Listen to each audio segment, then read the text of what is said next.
Alright, our last presentation for the Roaring Twenties, the economics of the 20s. What's going on with the economy?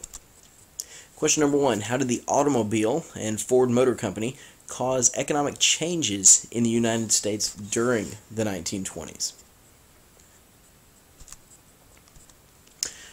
Okay, so the economic expansion that took place after World War I is the largest period of economic growth in U.S. history up to that point in time. That's going to be a phrase that's going to go, you'll see a couple times for the rest of the year. The largest period of economic growth up to that time. So there was huge economic growth going on in the 20s. The gross domestic product, the nation's GDP, going up by leaps and bounds during the 20s. You see the things here that contribute to GDP. The one thing that wouldn't be that big a deal during the 20s is government spending. Government's still spending a lot of money, but it's really business investment and consumer spending that was driving the increase in GDP. And that's due to new inventions and this huge consumer demand for these new products. That GDP continued to go up during the 20s. One of the industries, probably the most important industry for the 20s as far as that economic growth, is the automobile industry. Henry Ford is really the guy who revolutionized the automobile industry. In the late 1800s, the automobile is a toy. It's a plaything for the wealthy. Henry Ford wanted to build a car that everyone could afford. And so what he did is he perfected the use of the assembly line. Sometimes people will mistakenly refer to Ford and say that he invented the assembly line. He did not. The assembly line's been around for as long as human beings stood next to each other and said, here, I'll do this while you do that, and made it easy on themselves. What he did was he perfected it. He put it in on such a large scale that you could build something like an automobile. Since it's on an assembly line, each worker is doing one part. And that means that the workers in Ford's plant became unskilled workers. Prior to Ford, all the workers on the car, the people that put cars together, were skilled workers because they were trained in how to build an entire car. These guys in Ford's plant were trained how to do one thing. The guys here in front trained how to put the lug nuts on the tires to keep them attached to the car. They don't know how to put the engine together. The other thing Ford was able to do in order to stimulate the automobile industry is he used mass production, the ability to produce more cars, to achieve what is called economies of scale. Okay? Economies of scale is where you're able to produce more of a product within the same or even a shorter amount of time, because you're paying your workers by the hour.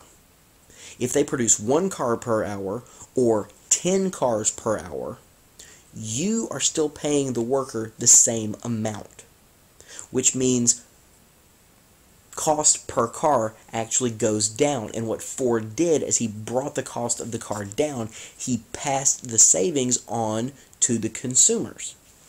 And so a Model T Ford, which cost $800 in 1915, was costing $300 by 1928. This lowering of the cost of the car created a higher demand as more people could afford one of these things.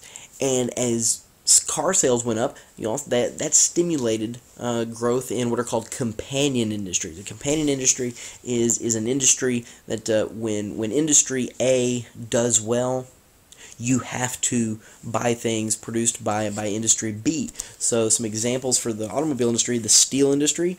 Cars are made of steel. They have glass for the windshields, leather for the seats, gasoline to power them. All these things, when car sales go up, sales of these things go up as well. Companies during the 20s also start using this tool called welfare capitalism.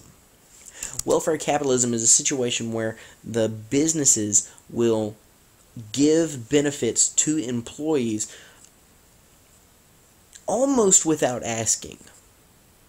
Okay? The businesses are doing well, they are making profits, and so they go to the workers and say, look, we are making a lot of money, and we want to pass some of that on to you through higher wages or time off or whatever. Henry Ford is another area where he's a great example of what this is.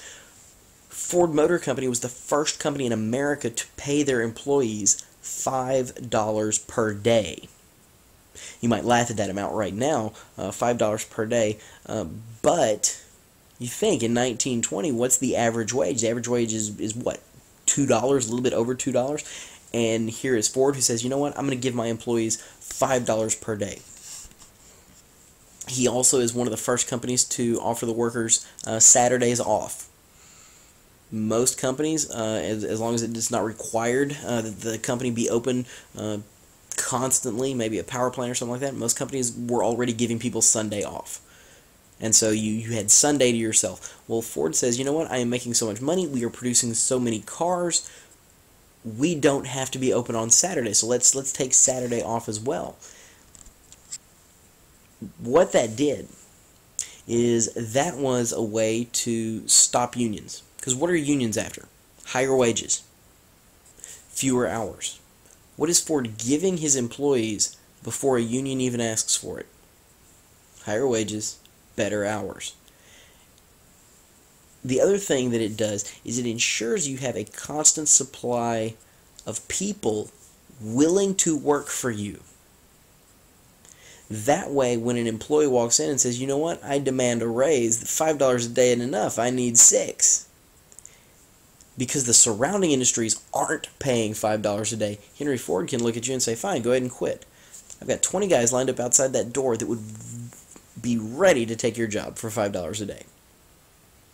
And so ultimately, it also keeps wages down. And, union membership during the 20s actually falls. Unions had gotten a lot of benefit. Membership went up during World War I. Well, then during the 20s, union membership falls because companies look at what Ford is doing and they look at this idea of welfare capitalism and they start using it. And what's the point of joining a union? You pay union dues, you pay the union every month, and you're getting no benefit from the union. Your boss is already giving you the benefit. Another thing that helped business during the 20s is this thing called scientific management. This was in your book in another chapter. It's one of the things that's developed by Frederick Taylor. This idea of studying the workplace and finding ways to make it more efficient so that you are able to produce more product because you're moving things from point A to point B, but you don't have employees getting in the way of each other. Sometimes it's as simple as, look, these two employees, one stands on the right, one stands on the left. If you switch them, they'll be closer to the things that they really need. And that'll save them a couple of seconds here and there. But if you build that up over time, over the day, over the week, whatever, they become more efficient.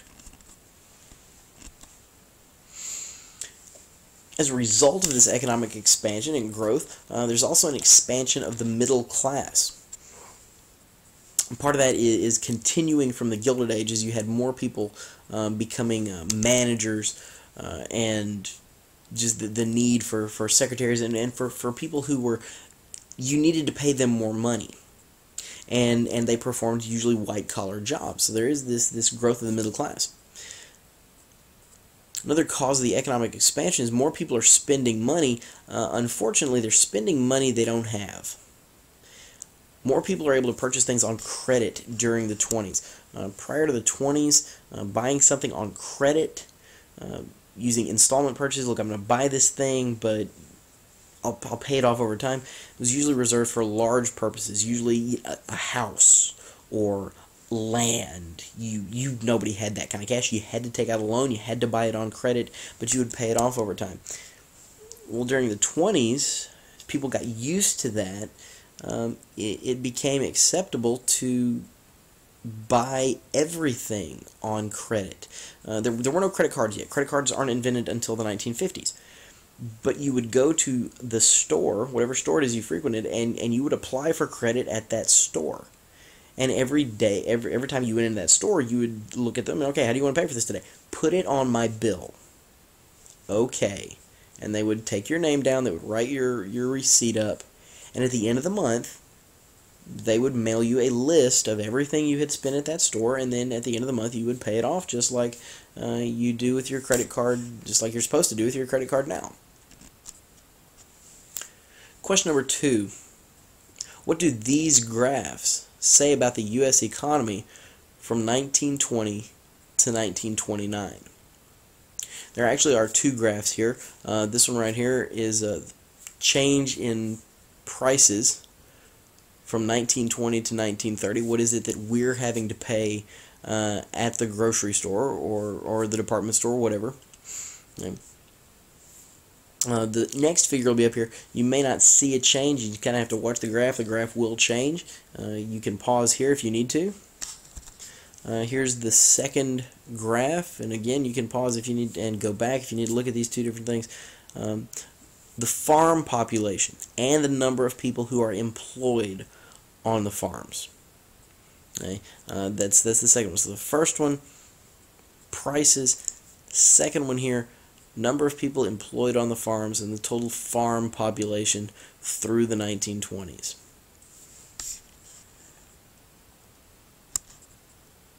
Question number 3. In your own words, explain the Dawes Plan. Okay, so we leave America for a minute and we go to our foreign economic policies. Trade in the 1920s, there is increased investment by American companies overseas. Okay, we're spending more money building factories, developing relationships, business relationships in foreign countries. This was kind of a continuation of Taft's dollar diplomacy, if you remember reading about that. But it also was just the fact that we were at that point a global economy. We talk in 2015, we talk about us being a global economy now. We were a global economy then. Okay? As the investment in overseas factories and whatever increased, foreign trade also increased through the 20s. We were just trading more materials back and forth around the world, whether it's coming from the Pacific or across the Atlantic, wherever. While trade increased, tariffs also increased. And tariffs increased because one country, and I'm definitely not going to put any blame here because the United States did raise tariffs also, but one country decides that we're getting something cheaper from another country, but that's competing with a business here.